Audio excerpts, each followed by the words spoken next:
Good morning. I'm Pastor Russell today, and so glad to be bringing you the Word of God. And I pray that these devotions are a blessing to you.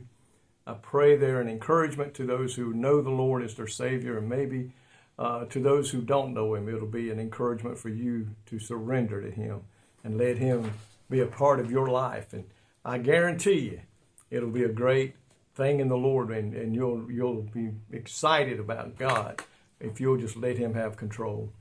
I want to talk to you today on a verse found in 3 John chapter 1, verse 3. Listen to this verse here. It says, "For I rejoiced greatly when the brethren came and testified of the truth that is in thee, even as thou walkest in the truth." Here, John is talking about a brother in the Lord, and I'm going to pronounce his name Gaius. John had heard nothing but good reports concerning the truth that he walked in. In other words, he was being the example of what a Christian should be like, what a brother in the Lord should be like. This man had a vigorous walk with God. In other words, he was putting forth 100% of his efforts in spreading the word of God and doing that God had called him to do. And he said with God, he had a vigorous walk with God that found expressions in the way he served fellow Christians. He helped others. He helped them in their times of storms or troubles or whatever the need they had. When many believers selfishly strive to others who walk in the truth, God makes sure that his or her own souls prosper. When any believer selfishly strives to help others who walk in the truth, God makes sure that his or her soul prospers.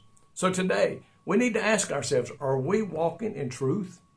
Can others see God in our life and in our actions? You know, that should be the case. The Bible says when we became a new creation, old things passed away, and behold, all things become new. That we made a 180-degree turn to start walking in a different direction, and that's to follow the Lord in the leading of His Word. And the Bible says that we as Christians today should be servants. We should be serving others. Jesus said, "I came not to be served, but to serve." And that's the way we need to be in our walk today, that we're helping others. We're putting the others' needs in front of ours, and sometimes maybe taking the last of what we have to give to somebody else in need. And my friend, I can tell you for a fact that the God will bless those who do that.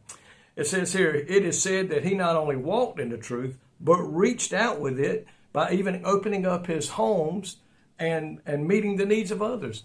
Somebody say like a John or a Paul or a missionary maybe passing through, he would open up his homes for them to come stay with him while they were there, so they didn't have to go sleep out in the cold or maybe go pay for a place to stay. He made sure that they got what they needed while they were there. It says, all who walk in truth know it, but not all who know the truth walk in it. See, there's a big difference in knowing the truth and what the truth is, and also knowing and doing what the truth is. And that is to serve others and to help others in their time of need. When he generously offered hospitality to the preachers of the gospel, he accomplished a lot more than what it looked like. Do you realize today that when we open up our house and our home for visitors, maybe a missionary, I remember my dad, when I was just a young man, a young child, opened up our home to a couple who had come to our church to sing that needed a place to stay. And they stayed with us. And I thought that was the greatest thing in the world, to be able to sit down and talk to these people I had seen on TV and watch sing. But he opened his home up. That's just my dad, and that's the way he was. But when you do that, you give of your time, you give of your home, you give of your money, your finances. You're paving the way for that singing group, for that missionary, for that evangelist to further the gospel.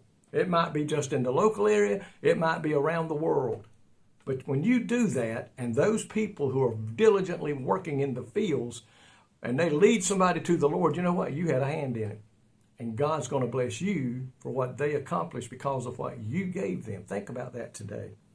We can do the same thing by giving of our finances and helping a missionary, by supporting them in prayer, by the giving of our time and our efforts. And we need to be found doing that as a child of God. When they win a soul to the Lord, we get credit for part of that today. And I pray today that that's what we're all doing today. We're worshiping the Lord, we're serving the Lord, and we're doing that by helping others that are in need. Lord, thank you so much today for your love and mercy. Thank you for that you have blessed us with, that we may in turn bless others. God, may we be found doing the work for the kingdom of God as you have called us to do. In Jesus' name I pray. Amen. My friend, may God richly bless you today, is my prayer.